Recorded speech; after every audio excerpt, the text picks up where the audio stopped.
Hi, my name is Santiago Arbalez, and currently I am Otter PR's Director of Culture and Recruitment. On a day-to-day, usually what I like to let candidates know is that I hire people and keep them happy. But really in detail, I'm the first person that's looking at your resume, your assessments, looking at your questionnaire, your cover letter, and then figuring out, where you best fit here at Otter PR. It's all about, making that a long-lasting relationship. So seeing the things that we require as a team and how you're able to become an asset for us as part of the team as well. Beyond that, then of course, as I said, keeping people happy. So creating community events, events specific to the Orlando St. Pete area, as well as our virtual team, just to make sure that everyone feels seen, heard, and is prospering in the place that they're working for. Currently at this point, I'm segueing into taking more leadership within that role specifically. So by acquiring my APHR certification, I'll be able to give more self-guided trainings on topics such as DEI. But during the time right now, we are taking efforts to make sure that we're reaching out even to our client list, our HR representatives that we do specifically PR for, to get some ideas from them and how we can establish more culture and more just specific efforts of community engagement within our staff. So at Otter, what we definitely want to harp on is the person, right? We want to know what makes you tick, the things that you like to do. As soon as you wake up in the morning, we really want to get to know you as an individual, besides all the wonderful work that's on your resume. So things like, a video submission at the beginning is just a way for you to, be a little bit more personable with us. We want to get to know, you besides just the name, on the resume. And so sometimes it can be hard, to kind of feel like, putting yourself out there specifically to a group of people that you have no idea about, but we're people too. So someone might say on that About Me video that they enjoy, singing in the shower, and I give concerts every morning in the shower. So even on little things to connect like that, but then on the bigger things like education and of course, places that you volunteered at, or, beyond that, just establishments of where you've worked, of course, will, make that connection for us as well. So I think it's super important that, of course, people feel the support from within their staff, from their C-suite. So proper messaging is one thing that you have to do, but I think even more important to that is, of course, having our own internal events, but then making people aware of the community events around them. So it's also very important, though, that the staff understands that there are ways to connect with people outside of our organization on social matters. I think that speaks, volumes on the fact that we're willing to at least, again, offer to the staff things that are happening around them within their community. So they understand that the conversation is not just important to us, it's a conversation that's important to the masses, to the whole entire city. We definitely like to have fun. Obviously, I think that's a given. But again, it's the attention to the person. A lot of places that you go, you'll definitely kind of walk in, know what you have to get done. It's point A to point B, but as soon as that clock strikes 5, we have no idea who these people are, who are around us.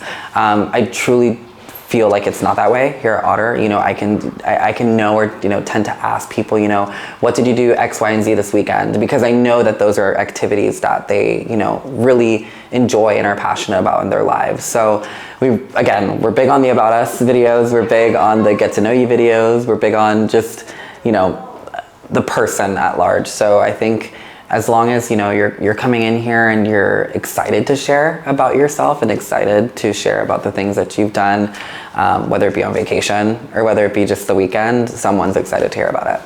I'll start with the do's. So do make sure that you're putting things in chronological order. A lot of people have been tending to put things in order of importance, which is fantastic. But at the end of the day, I think what I can definitely gauge on is, commitment. So if you've been at a company for 3 months, that's going to speak for itself a little bit, right? But obviously what you put in, what you've been doing within those 3 months is going to speak volumes too. So don't think just because you haven't been there for a long time, it shouldn't be something that should be at the top of your list. I want to know where you come from in your most recent experience. Don't put your headshot. Don't put your headshot. Again, I think, companies will allow you to give you the opportunity like we do to submit a video, but it's optional. It's completely optional. You do not have to submit a video. But what is optional for you to do is to, omit that headshot from your first initial resume. It can create very, very quick bias with just anybody who's looking at your resume. So I think just allowing yourself to not even get to that opportunity with the recruiter is fantastic, But then number 2, I think it's just kind of also realizing, we're not typecasting you. You're not auditioning for a show. You're auditioning for a place of work. And really it is about, the work that you do should speak volumes. You get to show your personality later, which is fantastic. Another do would be to stick to at least to 1 to 2 pages. While there are a lot of people that have, extensive work history, again, it is about what's most recent. That's going to really be telling as to 1, your commitment, but then 2, just your level and most recent knowledge, fresh knowledge from your, previous place of employment. So, I would say, if you have something that happened, around 15 years ago, kind of, again, double checking the relevancy and is that current to the role that you're applying for. But if it is something that's just a very strong accolade, absolutely put it down there. That's going to be something that you're very proud of, that you're going to want to even, speak about during the interview. So if you have something that's, again, you feel like going to be like a trigger to a recruiter to ask you for about in an interview, put it down. It's just those things that are about maybe like 15 years, or so far, away, that maybe, again, just to your specific job that you're applying for aren't relevant. I would say another don't is putting your address. So a lot of people are used to putting their full address on their resumes. Again, this can cause, discrepancies, it can cause biases, as well as if you're looking for a more of a hybrid experience, let that be something that's found out a little bit later and that you can work on as far as the negotiation process goes with your offer. Whereas, again, you just don't want to put yourself on the outs immediately. They could see that you live really far away and may not look to continue within that conversation. I think instead of your address, always go at least with city and state. That's perfectly fine, So again, you're working within St. Petersburg, let's give as an example, but we got a lot of people that live in Tampa, right? Putting Tampa, Florida is perfect informant. It doesn't give that discrepancy that you're in North Tampa and where you should be maybe a little bit closer to the water. But again, it just allows there to continue that conversation and not be like on the outs immediately with any company that you apply for. For my applicants, or things that I maybe particularly look for is that attention then to your LinkedIn and your portfolio. So making sure that things match up, so I think that a lot of times you may forget that you put this little extra tidbit on your resume and it's not on your LinkedIn, it's not on your portfolio. Things then come into question. You got to dot your I's, cross your T's, make sure that everything is kind of filed in a nice perfect line, but then also making sure that sometimes people will do that thing where they are very specific to their resume being to that specific job, but then the LinkedIn and the portfolio are very broad.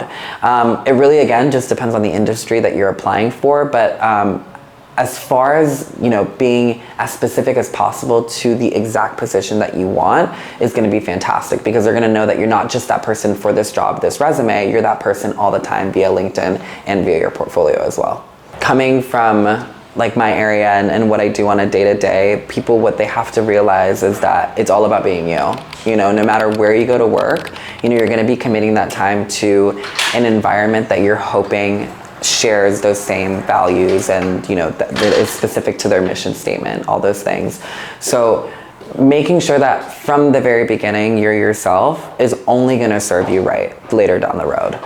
It's a relationship. It's not about what just we want, it's about what you want too.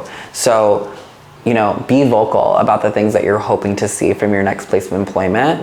Be vocal about the things that you're hoping to see are changing around you. Is your company taking initiatives towards social change? Bring up those things in conversation, because at the end of the day, inclusion does have an I and it does have a U in it, and we need to do it together. So just put your voice out there, and I promise you'll be heard.